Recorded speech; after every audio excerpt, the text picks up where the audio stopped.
कुंडली का दूसरा भाव हर भाव की तरह बहुत ही महत्वपूर्ण होता है, लेकिन आज के युग में जो ज्योतिष चल रहा है उसमें दूसरे घर को या दूसरे भाव को कुछ ज़्यादा ही वैल्यू दी जाती है। इसके साथ साथ 11वें घर को भी देते हैं, लेकिन फ़िलहाल हमारा टॉपिक दूसरा घर है।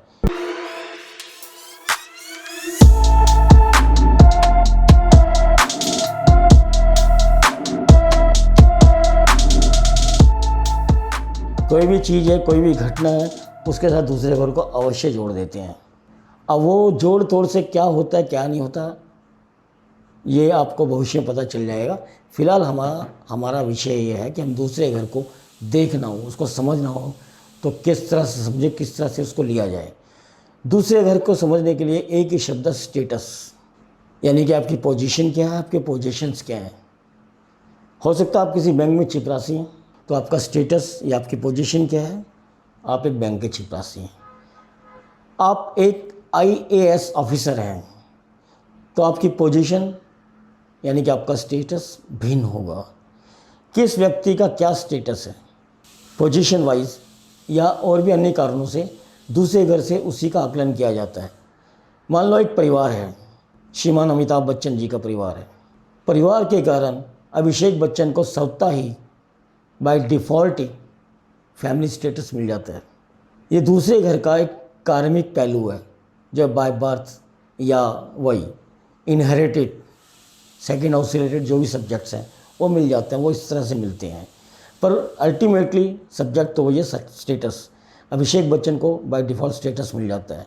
अब कई लोग ऐसे भी हैं जो रिक्शा चलाते रहे, लेकिन उनके बच्चे अपनी साधना के कारण, अपनी साधना की निरंतरता के कारण एक बहुत अच्छी पोस्ट पे चले गए, बहुत अच्छी जगह चले गए। जैसे श्रीमान धोनी जी एक छोटे से क्षेत्र से इस तरह उभरे जिस तरह से पूर्वीय क्षितिज से या पूर्वीय दिशा से सूर्य उगता है और धीरे धीरे वो सर्वत्र आभा मंडल उनका अपना हो गया, वो छा गए।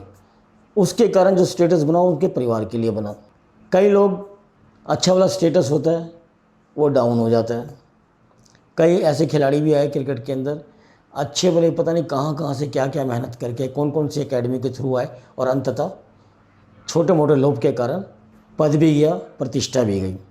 तो इस प्रकार ये आपका एक तो हो गया परिवार के कारण जो स्टेटस मिलता है, दूसरा आपकी पोजीशंस के कारण मिलता है। एक आप क्या पोजेस करते हैं लाइफ के अंदर, मान लो आपकी एजुकेशन, उसके कारण जो आपको स्टेटस मिलता है। एजुकेशन डजंट मीन कि आपको किसी एक स्पेशल पोस्ट के लिए एजुकेशन होती है। एजुकेशन जैसे मुझे भी थोड़ा बहुत कुछ मिला, आज मैं आपसे संवाद कर रहा हूँ। तो शिक्षा के कारण जो वाद संवाद होता है, क्योंकि दूसरा घर मुख है, आपका ये वाला हिस्सा वाणी, तीसरा घर है गला, लेकिन दूसरा घर मुख है।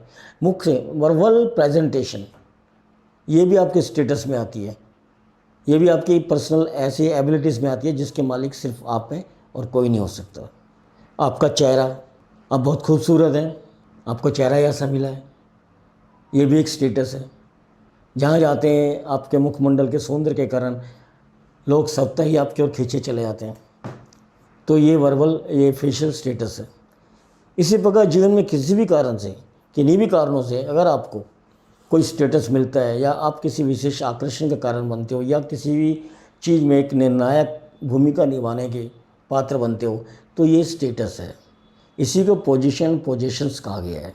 पोजीशंस वो जो हम एक्यूमुलेट करते हैं लाइफ में, इकट्ठा करते हैं, ठीक है। जैसे बैंक बैलेंस, आप कमाते हैं, सब कुछ करते हैं, आपने रिकरिंग अकाउंट खोला हुआ, आपने FDs करा रखे हैं, आम आदमी की बात हो रही है, तो वो क्या है, वो जो आपने डिपॉजिट्स किया है वो आपका फाइनेंशियल स्टेटस हो गया।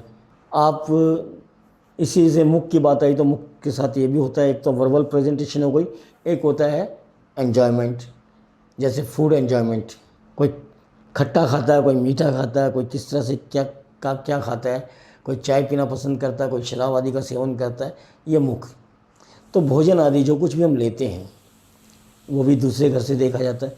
बेसिकली ऐसे हज़ारों बातें की जा सकती हैं, पर उन सब का जो मूल है, एक छोटा सा शब्द अगर कोडिंग की जाए तो वह पोजीशन एंड पोजीशंस। तो इस शब्द को आप याद रखिए, कोई भी चीज़ जिसके कारण से आपकी कोई पोजीशन में कुछ जमा होता है, घटा होता है, सेकंड हाउस। पोजीशंस, आप कुछ भी ग्रहण करते हैं, कुछ भी एकत्रित करते हैं, तो पोजेशंस जो बाय डिफ़ॉल्ट आपको मिला हुआ, जैसे आपको सौंदर्य वगैरह बाय डिफ़ॉल्ट आपको कुछ ही प्राप्त होता है, कुछ भी प्राप्त होता है बाय डिफ़ॉल्ट वो, और मतलब परमानेंट। जैसे आपके घर में आपका विवाह होता है, आपके घर में अगर आप पुरुष हैं तो एक स्त्री का आगमन, और यदि आप स्त्री हैं तो किसी अन्य घर का के साथ आपकी युति होती है, सेकंड हाउस पोजीशन। इस प्रकार से दूसरे घर को देखना चाहिए, कब शुभता आ रही है, कब अशुभता आ रही है। ये शुभता अशुभता का जो कर्म है या ये प्रोसेस है, इसको हम फलादेश वाली क्लासेस में लेंगे कि किस तरह से कुंडली देख के फलादेश करना चाहिए। अब दूसरे घर को थोड़ा डिटेल में समझने के लिए हम इसी एग्जाम्पल कुंडली को लेते हुए अपनी वार्ता को आगे बढ़ाते हैं। दूसरे घर में आप देख रहे हैं 5 नंबर राशि है, यानी कि सिंह राशि है। तो इस घर का स्वामी कौन हुआ? सूर्य। श्रीमान सूर्य जी 12वें घर में बैठे हुए हैं। स्टेटस एंड एक्सपेंसेस, यानी कि इस जातक को जो भी इसकी पोजीशंस हैं या पोजीशंस हैं, उसके लिए कुछ ना कुछ ऐसा संबंध बनेगा 12वें घर से, चाहे वो फंड्स मैनेजमेंट हो या मतलब अपॉर्चुनिटी फ्रॉम डिस्टेंट। मान लो कोई व्यक्ति दिल्ली में रहता है और वो गुड़गांव में जॉब करता है, तो वहाँ क्या है, जो ये दूसरे घर का स्वामी जनरल प्रचलित पुस्तकों में क्या लिखा हुआ है, दूसरे घर का स्वामी यहाँ चला गया खर्चे घर में, तो आदमी की जमा पूंजी समाप्त हो जाती है। जमा पूंजी नहीं, ये दूसरा घर स्टेटस का है। स्टेटस का स्वामी अगर दूर दराज वाले स्थान के संबंध जो बन रहा है वहाँ चला जाता है, तो क्या है कि ऐसा आदमी कदाचित जितनी दूर जाएगा घर से उतना ज़्यादा डेवलप होगा। ये जो दूर दराज से जो अपॉर्चुनिटीज़ आती हैं या ऐसी ऑफर्स आती हैं, उसका एक्सेप्ट करे, वहाँ जाके काम करे, तो इसका ज़्यादा कल्याण होगा।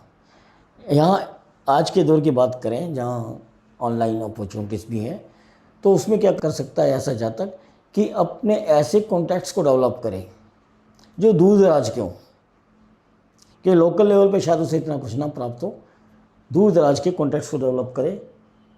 तो फिर क्या है, ये दूसरा घर जो जनरल प्रचलित थ्योरी है, जिसके अकॉर्डिंग दूसरे घर का स्वामी यानी कि आपके धनाकोश, आपका बैंक बैलेंस और ये खर्चा एक्सपेंसेस, वो स्टोरी ख़त्म हो जाती है। हमें सिर्फ दो भावों के मध्य के रिलेशंस को समझना है, opportunities from distance and these are the abilities जो हम स्टोर करते हैं, जो कुछ भी हमारी एबिलिटीज़ हैं। इन एबिलिटीज़ का सही एक्सप्लोरेशन जब जातक बाहर जाएगा, कहीं दूसरे स्थान पे जाएगा, तब ही होगा। अन्यथा मान लो वो यहीं रहता है, ऐसा जातक अपने घर में ही रहता है या आसपास कुछ के ही कुछ काम करता है, तो परेशानी हो सकती है। और यहाँ केतु भी बैठा हुआ है। केतु का क्या अर्थ है, ये कुंडली विश्लेषण वाले विषय में लेंगे, अभी नहीं लेंगे। अभी हम सिर्फ भाव की व्यथा कथा को समझना है।